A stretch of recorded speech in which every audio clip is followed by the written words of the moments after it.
장성한 세 아이의 엄마인 앨리스는 자상한 남편과 행복하게 살고 있는 컬럼비아 대학교의 언어학 교수입니다.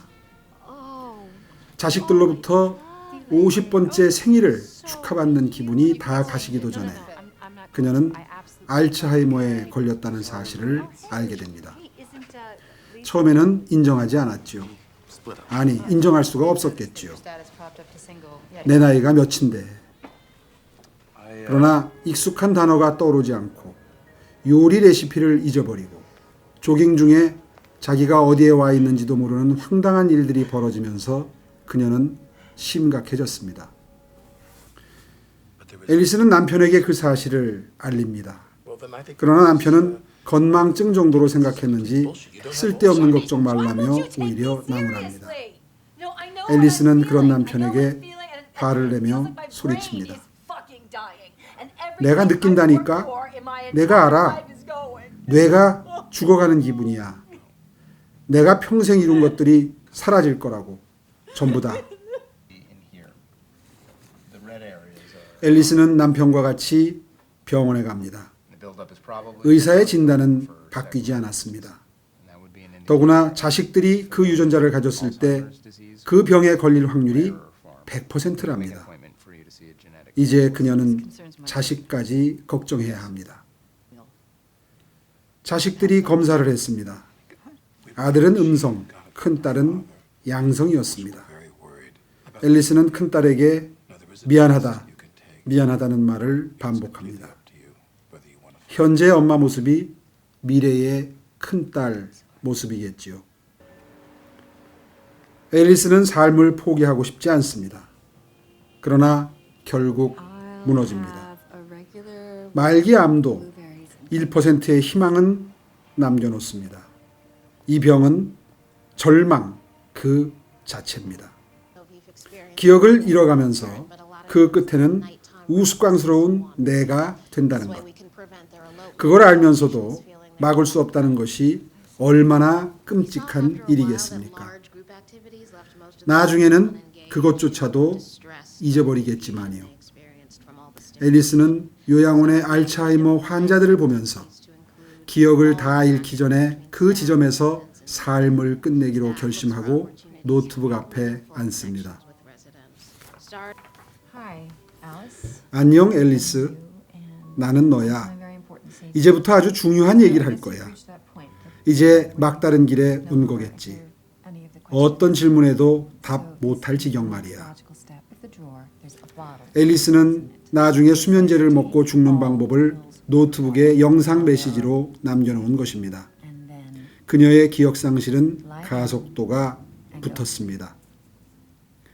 이제 그녀는 팔찌까지 차게 됩니다. 거기에는 기억 상실이라 쓰여 있지만 아직은 완전히 포기하지 않았습니다. 길을 잃을 때를 대비해서 스마트폰에 자신의 정보를 입력하여 어떻게든 일상을 살아보려고 노력하는데 병은 그녀를 놔두지 않습니다.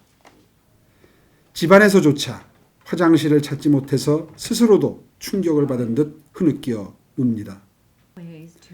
그런 와중에도 앨리스는 알츠하이머 협회로부터 연설을 부탁받고 열심히 준비합니다. 드디어 그날 연설을 합니다. 제가 평생 쌓아온 기억과 제가 열심히 노력해서 얻은 것들이 이제 모두 사라져갑니다. 짐작하시겠지만 지옥 같은 고통입니다. 점점 더 심해지지요. 우린 바보처럼 무능해지고 우스워집니다.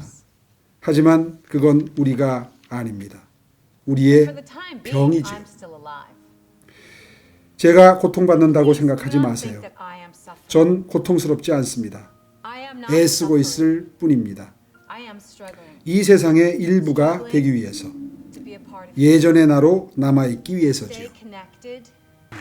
앨리스가 연설을 끝내자 그녀가 자신의 병을 담담하게 받아들이는 모습에 감동한 참석자들이 기립하여 박수를 보냅니다. 앨리스의 상태는 더 악화되어 이제는 거울 앞에서 치약을 짜서 거울에 바르고 옷도 남편이 입혀주는 지경에까지 왔습니다. 어느 날 앨리스는 막내딸과 화상통화를 하다가 죽으려고 죽을 방법을 미리 남겨놨던 영상 메시지가 떠올라서 그 폴더로 들어갑니다. 그곳에는 정신이 온전했던 언어학 교수인 그녀가 기억을 다 잃은 현재의 그녀에게 지시를 하고 있습니다. 침실에 가면 파란 등이 있는 서랍장이 있어. 맨 윗 서랍장을 열면 약병이 있을 거야. 물과 함께 복용이라고 쓰여 있어. 약병에는 약이 아주 많이 들어있지. 꼭 한 번에 먹어야 해. 알았지? 그리고 누워서 자면 돼. 앨리스는 그 지시대로 합니다. 다행히 침실이 2층에 있어서 계단을 올라가는 도중에 기억을 잊어버리고 처음부터 다시 반복하기를 몇 번.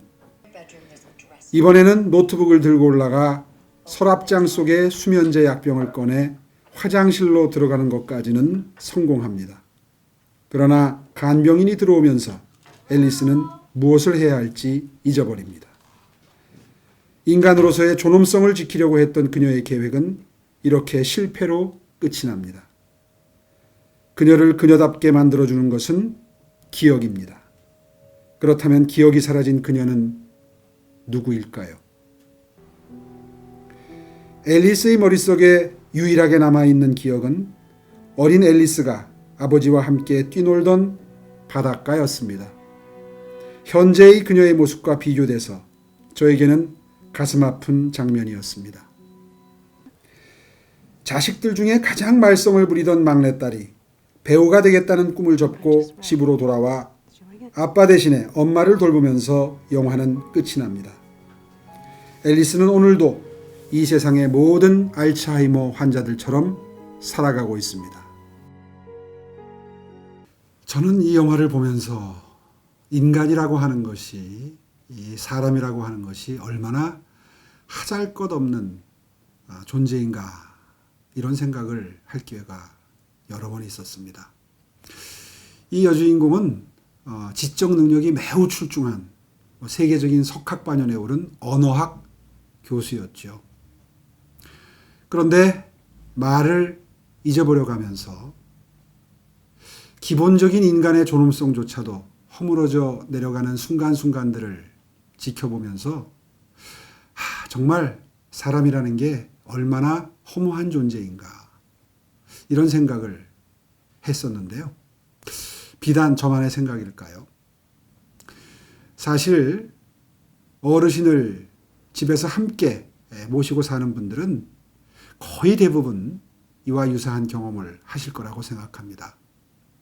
이 영화는 매우 극단적인 알츠하이머 환자, 더군다나 급속도로 병세가 진행이 되는 환자의 눈을 통해서 우리들의 인생이라고 하는 것이 열심히 노력하고 쌓고 그리고 지적 능력을 최고조로 끌어올려도 결국은 마지막에는 허무한 인간 본성만이 남는 그런 모습을 보여주면서 우리에게 인생에 대해서 다시 한번 생각해 하는 그런 영화인데요.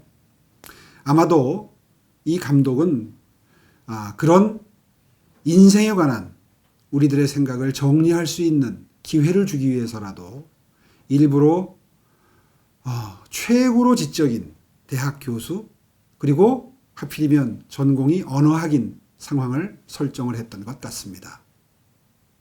이 영화 속에서는 온 가족이 이 어머니의 병세의 진전에 대해서 안타까워하고 그리고 끊임없는 사랑으로 보듬어 주는데도 이 나약한 인간은 한없이 초라해져 가는데 이 세상에는 그런 대접을 받지 못하는 어르신들도 참 많지요.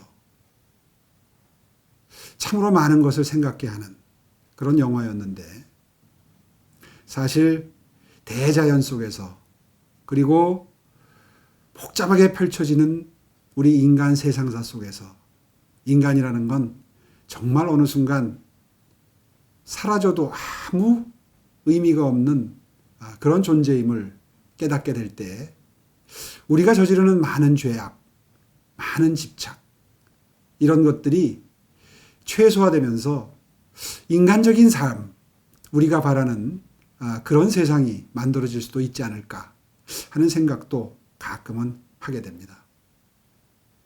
오늘 소개해드린 영화 꼭 한번 조용히 감상하셨으면 좋겠습니다.